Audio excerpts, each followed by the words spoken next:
You're listening to Economics Detective Radio.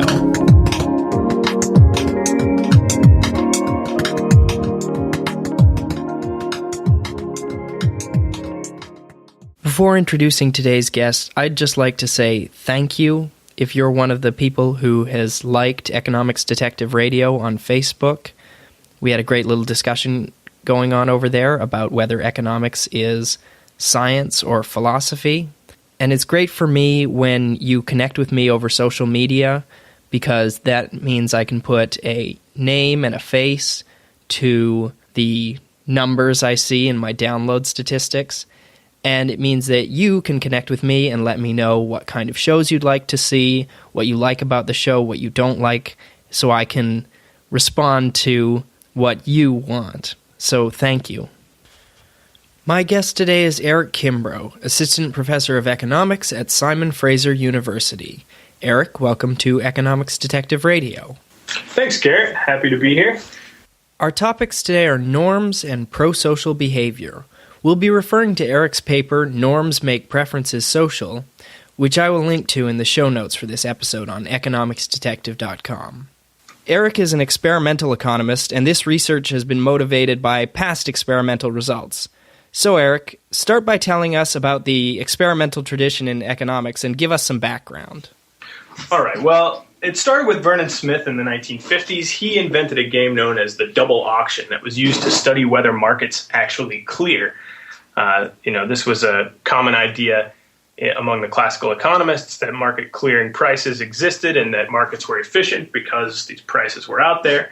But there wasn't a lot of sense that we knew how people found those prices. And so Vernon wanted to go into the lab to see whether actual market institutions that were in use in the world could lead people to make choices that generated these equilibria, generated the market clearing price. So these classical economists, they had to resort to fictions like the Walrasian auctioneer, this fictional character who's shouting out prices, who we all know doesn't really exist. Yes, exactly. And Vernon Smith likes to point that out, that none of the auction institutions that are in use in the world look anything like the Walrasian auctioneer, right? We have, first price auctions where someone is bidding over top of someone else, these outcry auctions like you see, on TV if you watch Storage Wars. All the auction institutions in the world are not of that form. So yet they seem to work. We use them. So the question is, if we're using them in practice, do they actually solve the problem that's being stated by the theory? And Vernon was able to show that indeed they do by bringing people into the lab, placing them into the role of buyers and sellers in a fictional market. The buyers are given values for a fictional item. The sellers have costs of producing that fictional item. They're allowed to trade with one another. The trading goes on until no one wants to trade anymore. As it's going along, the auctioneer, which in this case was Vernon Smith, was posting the prices and quantities on the board so that there was a record of all the transactions that occurred in the market. At the end, once the trade stops, the market closes, you look at the board and you say, wow, we have as many trades as would be predicted under the theory at prices that are very close to the prices predicted by the theory.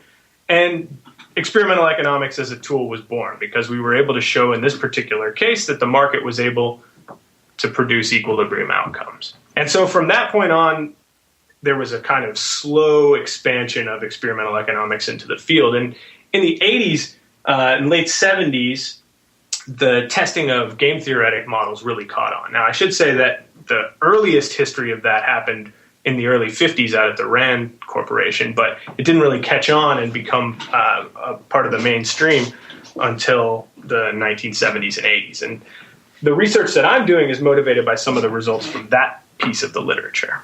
So you take a game theory model, and in game theory there are solution methods we have like Nash equilibrium or subgame perfect Nash equilibrium that predict exactly what a person ought to do.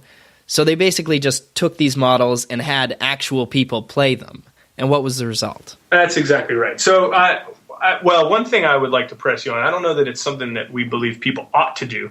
It's more a statement about what they will do if they are payoff maximizers. Right. We should be careful not to confuse the is and ought there. I think that's one thing that people come away from economics classes believing far too often, that somehow is implies ought, and I don't think that's a good lesson. And of course, that's one of the things that we've tested in experiments, whether econ majors are more profit maximizing or greedy. Very true, yes. Using these methods, we can determine whether we've poisoned their minds. Okay, so how would you test a model in game theory? Well, let me give you an example of a very simple bargaining situation that we can use game theory to analyze. So this is known as an ultimatum game. It's ultimatum bargaining. And from the name, you should have an idea of what it is, but it's basically person A makes a take-it-or-leave-it offer to person B over some pre-existing pie. So say I have $20, and I can offer any amount to you, Garrett, between $0 and $20. You then will look at my offer, and you can choose to accept that offer, in which case we get our proposed shares of the pie, or you can reject the offer, in which case we both get nothing. And game theory says that I will accept a penny because that's more than 0. That's right. So if people are payoff maximizers, then as me, as the ultimatum giver, I should think about what you would be willing to accept. You'd be willing to accept anything that's greater than 0 because you started the game with 0. So if you're willing to accept anything greater than 0, then if I want to maximize my payoff, I should offer you the smallest amount that you'll accept, which in this case is a penny because you can't really chop a penny up, have it be worth anything. So I offer you a penny, and game theory says you'll accept it. Well, we can actually take this into the lab and see whether people behave in a way consistent with the game theoretic model. And I think our listeners are now thinking, I wouldn't accept a penny. Well, and then the question that I'm going to be trying to answer in my research is why not? So you've anticipated what we find. In the 80s, this was taken into the lab by Vernon Smith and co-authors, and they ran these bargaining games and found that, in fact, people tend to offer about half of the pie. Now, the distribution is between very little and half. Not everyone gives half. Some people give less. But even more striking than that was that the second movers do actually tend to reject positive offers, and they'll reject as much as 20% of the pie. Then the question becomes, well, one, what is motivating the rejections? And two, what is motivating the large offers made by the first movers? So we're dividing up $20. You offer me 4, and I think I only get 4 and he gets 16. That doesn't seem fair, and I hit reject even though... So fairness, you hit on one of the very first explanations that was offered. This is about fairness. People intrinsically care about fair outcomes. Well, if that's true, then we can design a game that should highlight that more clearly. Right? One concern with the fairness explanation in the ultimatum game is that I may simply be offering you high amounts because I'm worried you'll reject me. So even if I don't care about fairness, if I think you do, then I would offer you a high amount. So how do we get rid of that problem? Well, economists went back to the drawing board, and they came up with an even simpler bargaining game called the dictator game. And it's really not much of a game. One person is the dictator, and the other is the dictatee. The dictator is given, say, $20 and is told, divide this up between yourself and the other person however you see fit. The other person doesn't have any choice. They just take what they're given. So what does game theory say here? Well, why would I offer the other person anything? Right? If I'm maximizing my own payoff, then I should keep everything for myself. There's no possibility of punishment. There's no bad outcome for you for being selfish and taking everything for yourself. So why not? Exactly. And I should say, when we run these experiments in the lab, these are not face-to-face bargaining scenarios. These are two people isolated in cubicles making decisions either on a computer or a piece of paper. So it's not as if I'm looking you in the eye and telling you, you get nothing. I'm sending you a message either by pen and paper or by computer to let you know what you get. And you'll never know my identity. So in this setting, which is very restricted, why would I give anything away? Well, if people care about fairness, as you suggested might be the explanation for the ultimatum game, then they should still care about fairness even when the other person can't reject them. Right. So the dictator game was designed to test that fairness hypothesis, that what was driving high offers in the ultimatum game was concerns about fairness. If people are payoff maximizers and they were just being strategic in the ultimatum game, then you'd expect to see them give nothing in the dictator game. they were just, if the giving was driven by fear of rejection, you'd expect them to give nothing in the dictator game since there's no chance of rejection. But if it was driven by fairness, you'd expect the distribution of offers to look very similar. So what do we see when we run these dictator games in the lab? Well, the two most common offers are 0 and still the equal split. Okay, so some people apparently are motivated by fairness or equality or something that would lead them to share $20 rather than keeping it for themselves. That appears to be the conclusion. People are motivated by this intrinsic concern for others. Maybe it's an altruism, maybe it's fairness. It's surely not strategic because there's no strategy in this choice, right? Right, and you're very clear in the lab explaining that there is no chance of anything else happening. In econ experiments, people don't get blindsided with, oh, and now there's a new rule. That's right. We don't run experiments in the style of psychologists that use deception. Subjects are always told exactly what the rules of the game are, and it's never untrue. But, the critics that looked at these results quickly said, not so fast. Even though so one thing that you might think would motivate giving here that wasn't purely altruism is reputation. And it's not reputation with respect to the other subject, it's reputation with respect to the experimenter. Right? If I'm a subject in the lab and I'm looking at this game that was laid out in front of me, I start to think to myself, what is this person after? Why are they having me make this choice? What are they going to think about me based on what I do? And if I care at all what the experimenter thinks, then I might give money away just to look like a nice guy. Right. Someone's hovering over your shoulder, with a notepad and going, oh, how generous is he? You're going to be a little more generous. Right. So if that's what's going on, then we can also use the lab to eliminate that incentive. And experimentalists, believing that this was the source of some of that generosity, went to the lab again and said, all right, we're going to run these experiments in what is called a double-blind treatment. So now, not even the experimenter is going to know what each individual did. And they went to great lengths to assure people of anonymity. They were using code names, passing envelopes with money underneath doors back and forth, making sure that there was no visual or vocal interaction between the subject and the experimenter. They took great pains to ensure that these subjects knew that no one would ever know what they chose. In part because this more closely matches the model as it's done in game theory, right? In the game theoretic model of this bargaining situation, there is no observer, there's no third party whose judgments might matter, so we want to clean that out. And then we, again, test the hypothesis that people are motivated only by their own payoffs by running this double-blind dictator game. Well, what happens? Fewer people give money away, but still, there are some people that give positive amounts. Which must be very, very frustrating to the experimenter.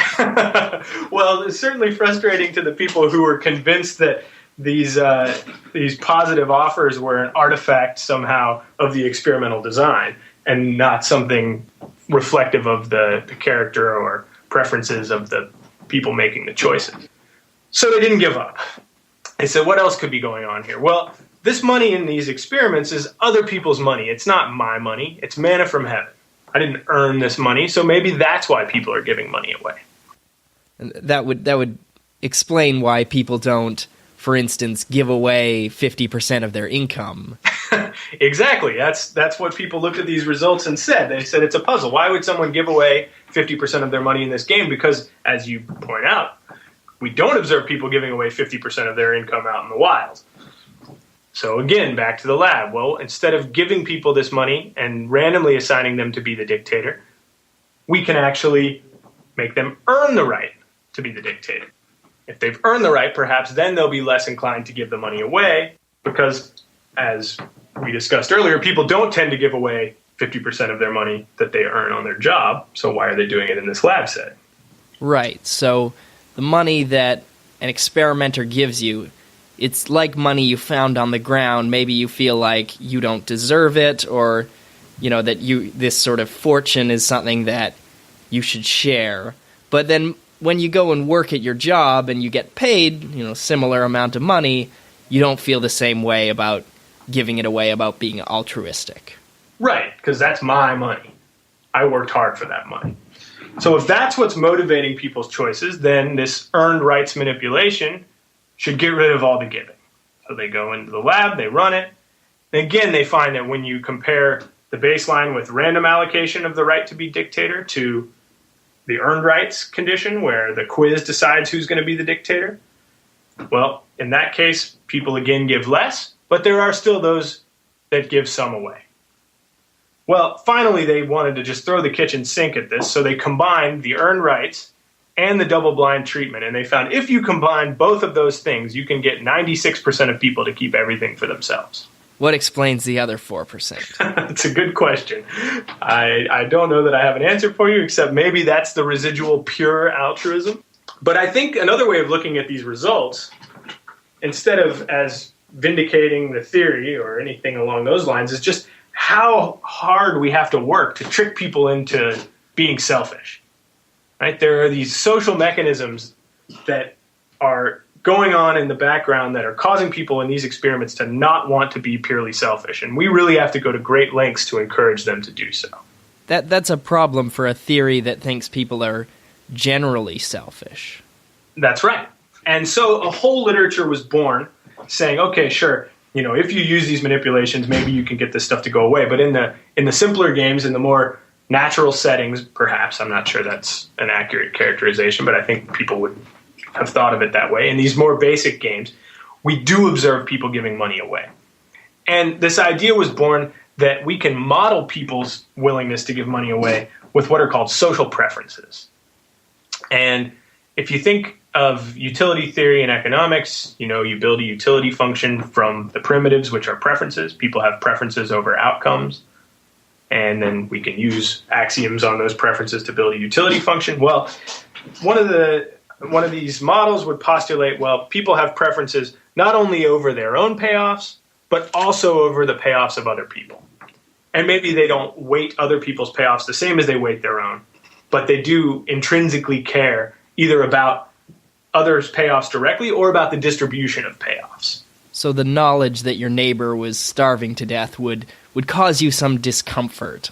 Perhaps. So you have a preference for your neighbor to have at least enough to feed himself. That's right. So if it's true that that's what's driving people, if they have preferences for giving, then one of the things that standard price theory predicts is that their giving should be sensitive to the price of giving. And so more experiments were run showing that, indeed, when you change the rate at which my money given in a dictator game translates into your money received, people give more or less as the price goes down or up, right? The lower the price is to give, the more I give. The higher the price is to give, the less I give.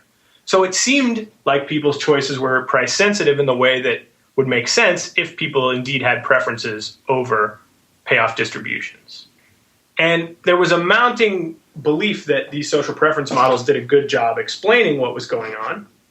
But the problem that they have is if you go back to those earned rights manipulations, you go back to the double-blind manipulation, none of those effects, none of those changes are predicted by a model where you have preferences over the distribution of payoffs. Right. If you think about it, when I change who knows what you did, that doesn't affect the distribution of payoffs that you can assign in the dictator game.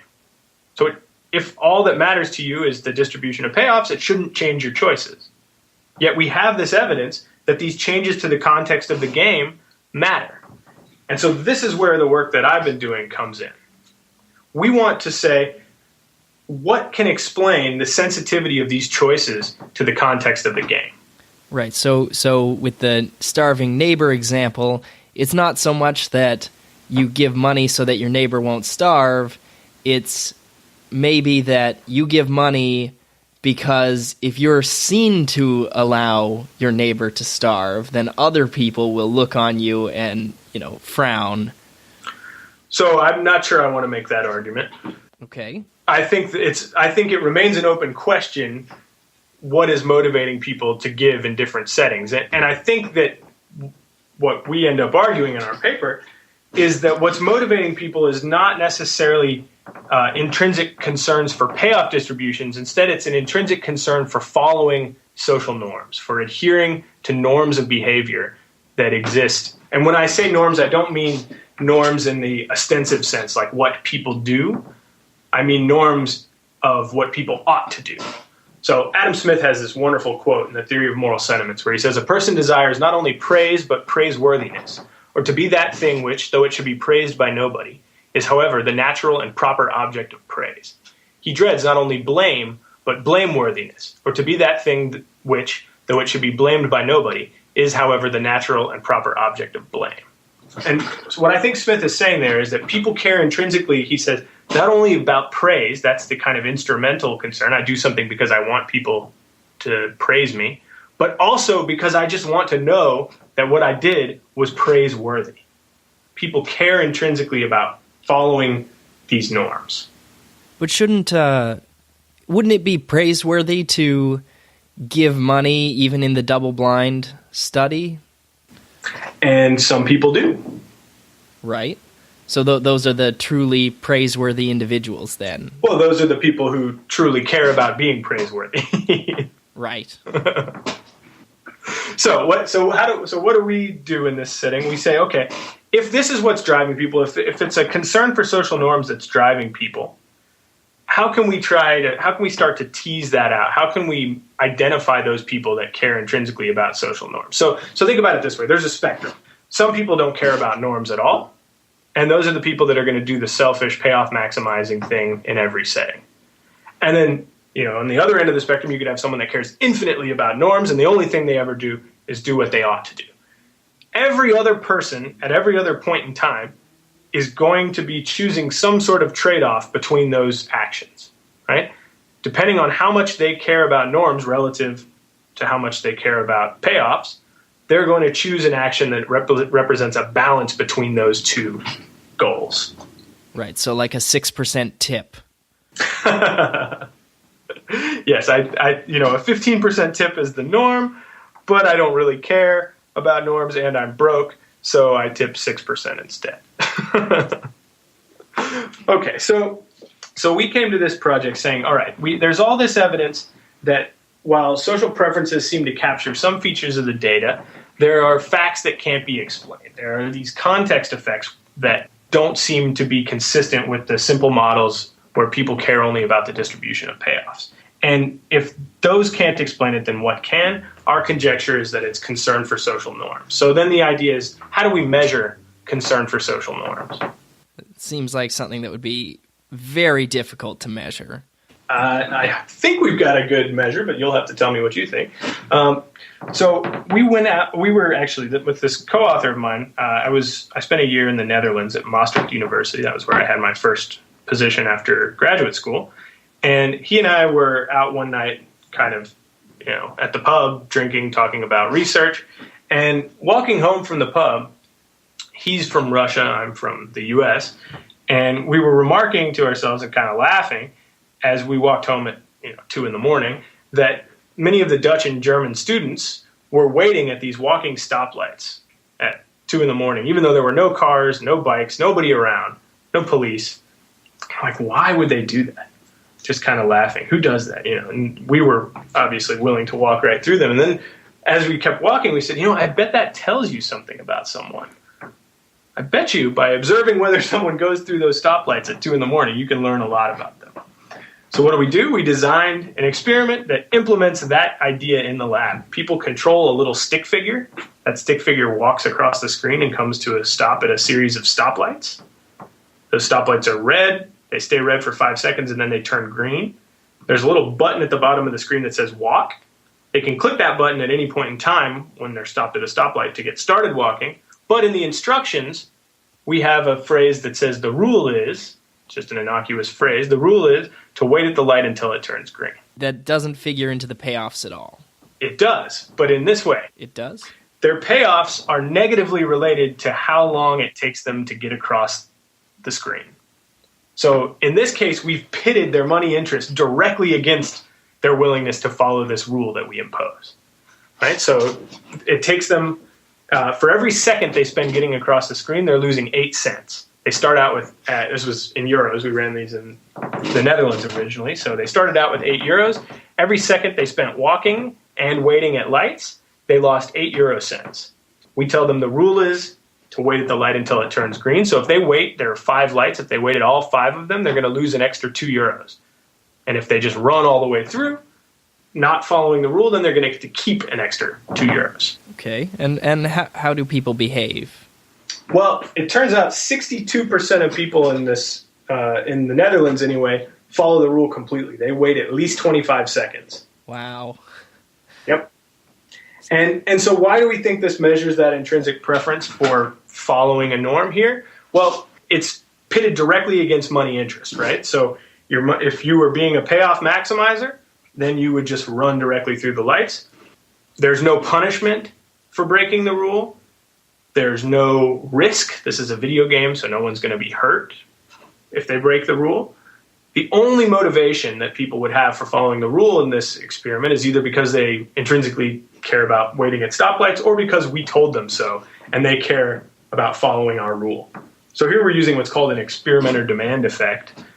That's where the behavior that people exhibit is a response of what they think the experimenter wants them to do. And they think that because you told them that was what you wanted. Because we told them that's what the rule is, right? And when they ask whose rule, we say the rule of the experiment. They say, what happens if I don't wait at the light? We say everything you need to know is in the instructions. Right? So they are sure that there is no punishment. I mean, we don't mention punishment at all, but there's nothing stated in the instructions about punishment. And then 2/3 of people almost follow the rule. Well, okay, so take our story about norm following, take it to be the true story. Well, then, to explain behavior in these other games, we have to have an idea of what the norm is, right? So if people care more about norms and we know what the norm is, then we can predict what they're going to do in the game because their choice is going to reflect a trade-off between following the norm and maximizing their payoff. So take that dictator game. Well, it seems like the norm is to give some money away, right? Because most people give money away in the basic dictator game. So there we can say, okay, we think there's a prescriptive norm of splitting the money equally. No one ever gives more than half, or very rarely does anyone give more than half away. And then the question is, will people's choices reflect a trade-off between that norm of an equal split and the selfish action of keeping everything for themselves? Okay, so you have the same people who either ran through the stoplight or stopped at it, then playing this other game. Exactly. And if our hypothesis is correct, then people who wait longer at the stoplights should also be the people who give more in the dictator game. And is your hypothesis correct? It is. Yay! That's exactly what we find, yes. And so then we went and did this for 3 other well-known games. We also did this for the ultimatum game, where you might think there's a norm of rejecting unequal offers. And what we find is that people who wait longer at the stoplights are also willing to reject higher offers. They need more in order to not reject. We have them play another game called a trust or investment game. Here's a simple game where the first person is given, say, 10 tokens, told you can invest as many of those as you want in the second person. If whatever you invest in the second person is going to be multiplied by 3, and then that second person is going to decide how much, if any, to send back. So here's another simple game. There's potential gains from trade here, right? If I send to you, the money grows, the pie grows. But then you have an incentive, if you're a payoff maximizer, to keep everything for yourself. So what does game theory predict here? Right. I would not send you any money because I would expect you to cheat me. Exactly. And in the lab, people do send positive amounts. Some cheating happens, but also people tend to send money back as well. So we're trying to explain this fact. Well, perhaps there's a norm of reciprocity.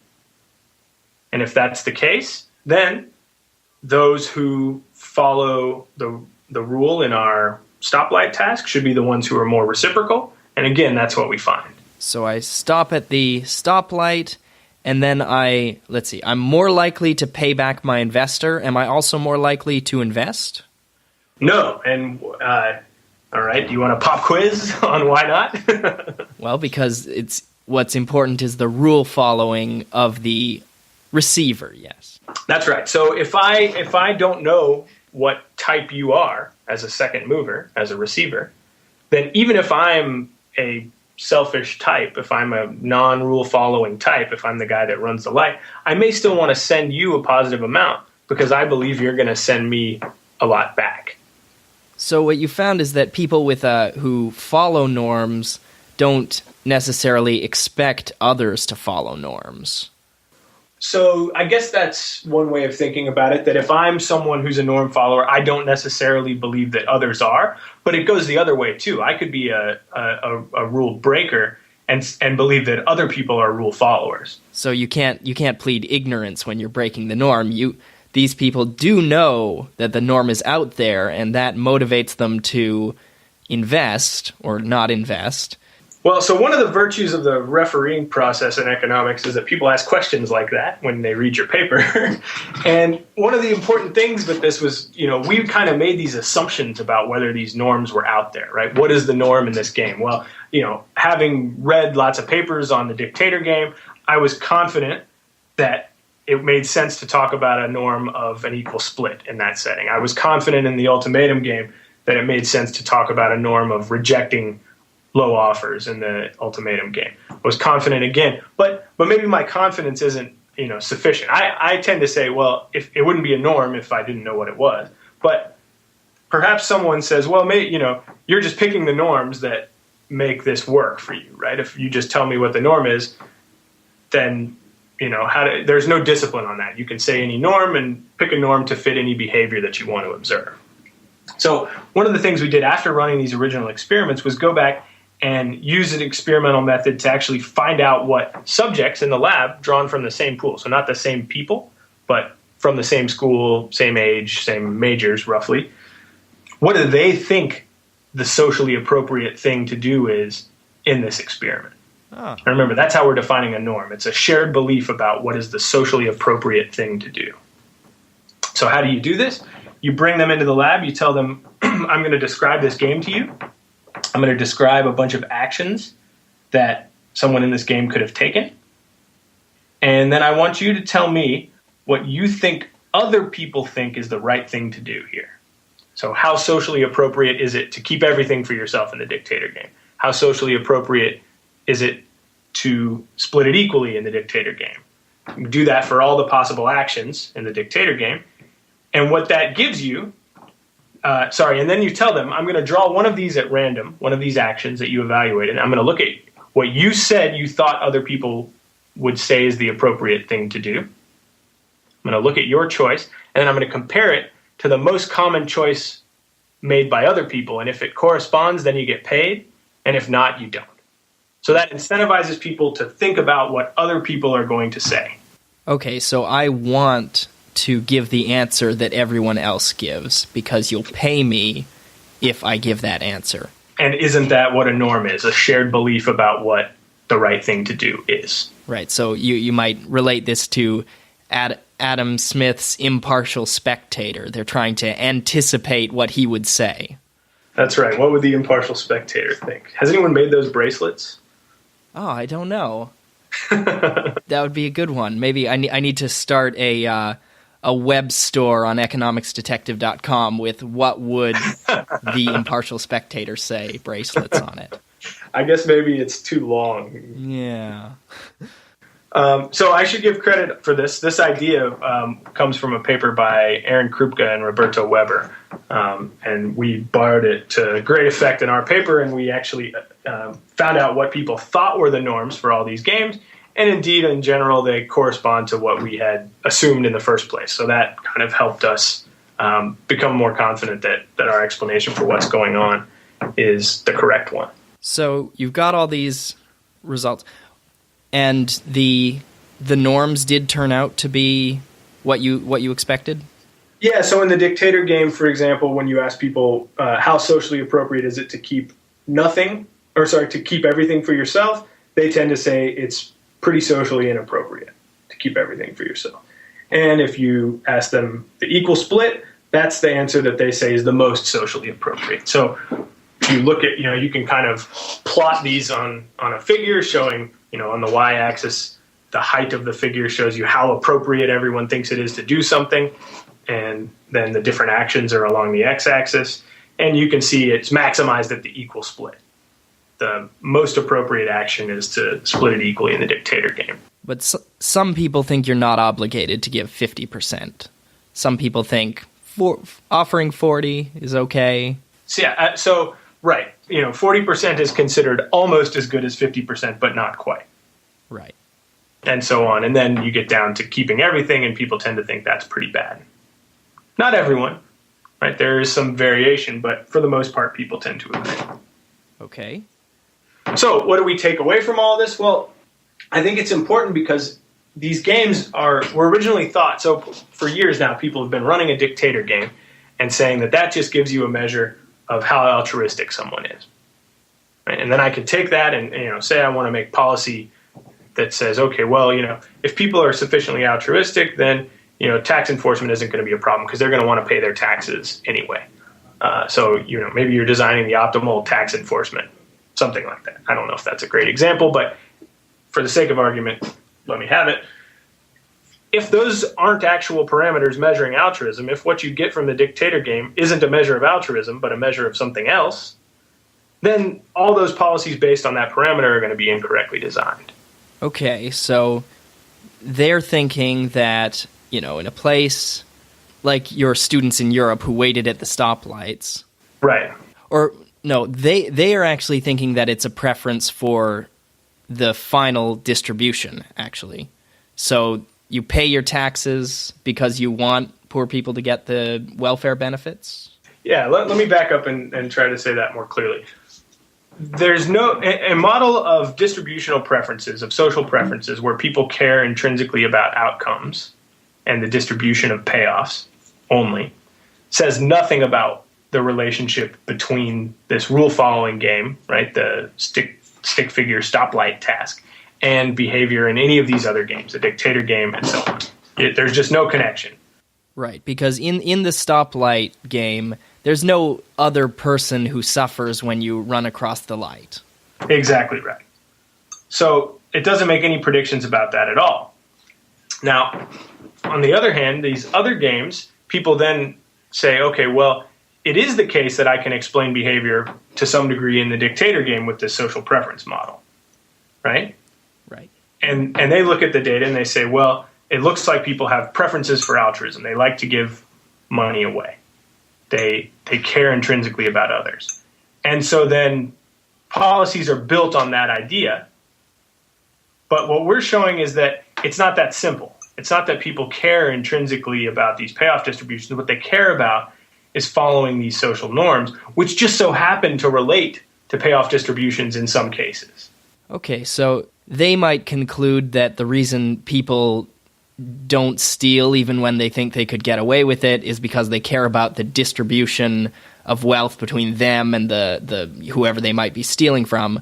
But you would conclude that it's actually that they're following a norm. They know the rule is not to steal. They know other people would frown on them, and that they might frown on themselves if they stole, and so they don't steal. That's right. So take the northern-southern Italy divide. It's well documented that northern Italians pay their taxes to a much greater degree than southern Italians. And someone that's working with a social preference model would have to say there's something fundamentally different about these people in northern and southern Italy in their preferences. Southern Italians care less about the payoff of the payoff distribution. They're less altruistic, they're less willing to give money away. Right? Right. What we would say is no, the preferences are the same, the norms are different. Okay, so in northern Italy, the norm is that you pay your taxes. In southern Italy, the norm is that you cheat a little. Exactly. And so we don't have to have, different types of people in different places around the world. All we need is different norms.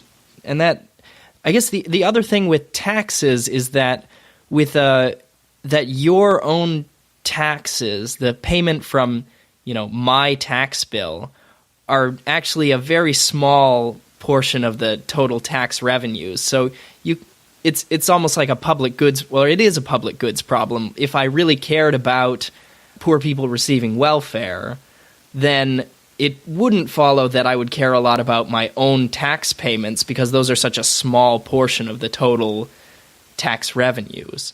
But then if I care about norms, it does explain why I would pay my own taxes. That's a good point that I hadn't considered. I haven't thought through the tax example. I was just trying to pick something policy relevant. But yeah, that's a nice point. And I didn't mention, but where our best evidence, our strongest evidence comes from in this paper is actually from a repeated public goods game. So if we assortatively match the rule following people, then that means put them all into groups together and have them play a public goods game. Okay, so there's a classic game called the Voluntary Contributions Mechanism public goods game. There's a group of people.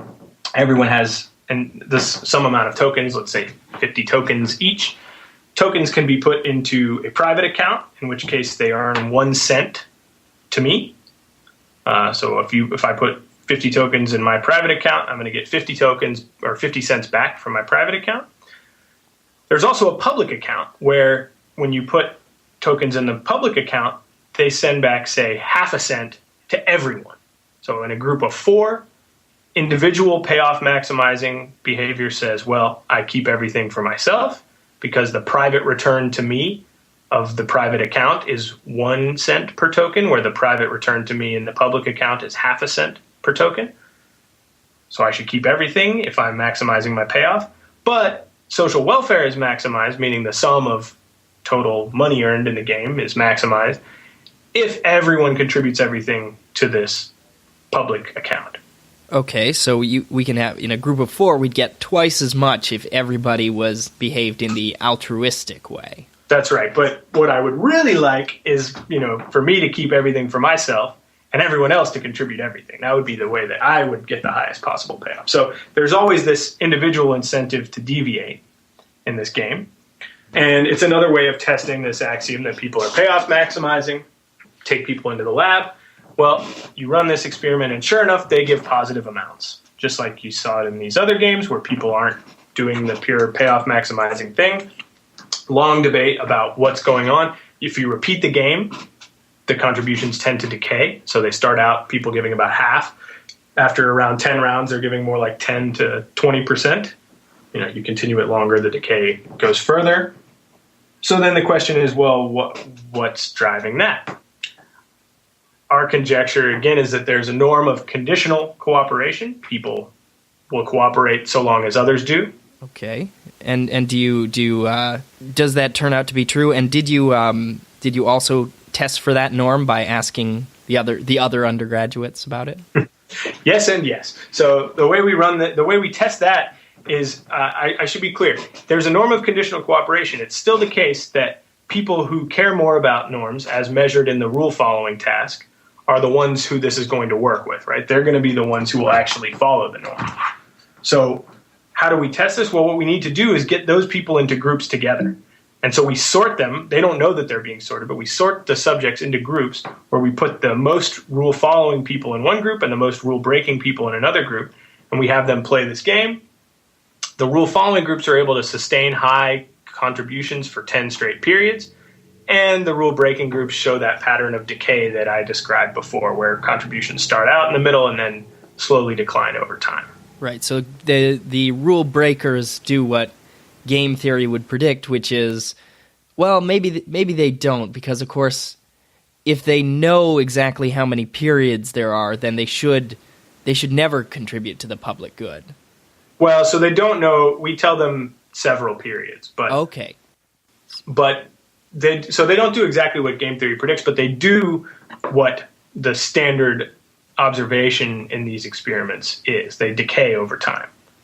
And what we get with the groups of rule followers is the absence of decay. And that's pretty rare. The only way that people have been able to get that to happen in the past was to introduce punishment or allow them to talk to each other or something like that. So you've played the game for a few rounds, you've contributed to the public good, and amazingly you do it in the last round, even though now there's no potential for anyone to punish you. You could betray without consequence, but the rule followers don't. They don't know when the last period is, so I want to be careful not to use kind of like they're not playing a trigger strategy or some other infinitely. I don't know if it's an infinitely repeated game argument that's going on. I don't want to be too tied to a particular explanation, except that they seem to be conditional cooperators. they will continue cooperating as long as other people are. So what I think is driving their behavior is following this norm, right? They cooperate as long as other people will, and when you sort them together, when you put all of the guys who care a lot about norms together, that's what they do. They keep contributing. Okay. So do you ever mix the norm followers with the non-norm followers? Yep. And what do we see? They go right back to looking like the standard pattern of cooperative decay. Okay. You get the declining over time. It's if you have a mix of followers and breakers, they look indistinguishable basically from the rule breakers. So that would kind of suggest that you could take a bunch of norm following people, throw in a few norm breakers, and they would sort of ruin everything. So it's, I suppose, a mystery why there's so much norm following out in the real world, where, of course, there are going to be a few people breaking the rules now and then. Yeah, I think that's a really interesting and important problem. And there's been some work done on it in the context of clubs and religious groups and gangs and military organizations. The idea that there are these sacrificial costs that people pay to join the group. So they look for credible signals that you're one of these types, right? They ask you to do something that's costly to you in order to prove that you're one of us and that you're willing to incur costs to follow our norms.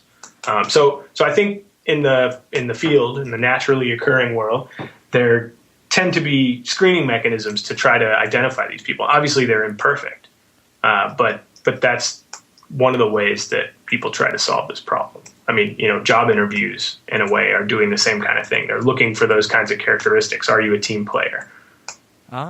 People say when they're asking, are you a team player, what they really mean is, are you going to follow the norms of the workplace, right? Are you going to behave in a predictable manner according to the rules and moral values of this organization? So wearing a tie to the interview is evidence of norm following. I certainly think so. Of course, the day after, when you're no longer wearing a tie, the signal is considerably weakened.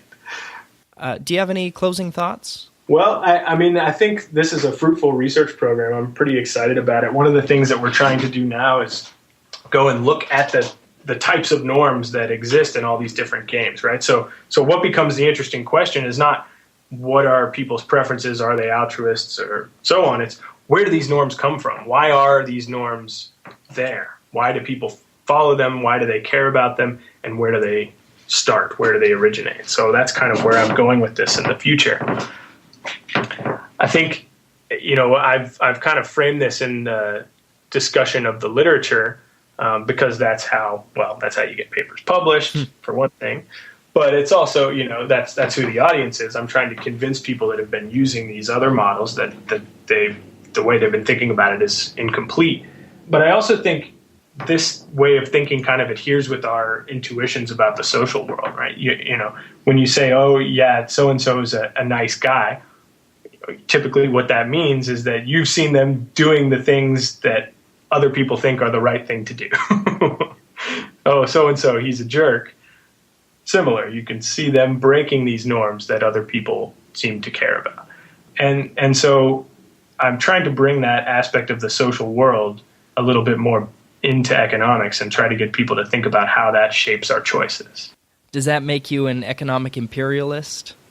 Aren't we all? Indeed we are, especially on this show. My guest today has been Erik Kimbrough. Erik, thanks for being on Economics Detective Radio. Thanks, Garrett. This was a lot of fun.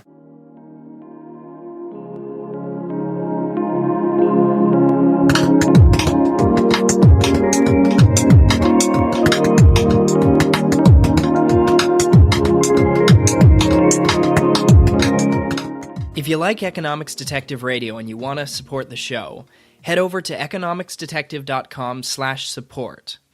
There are a couple good ways to support the show.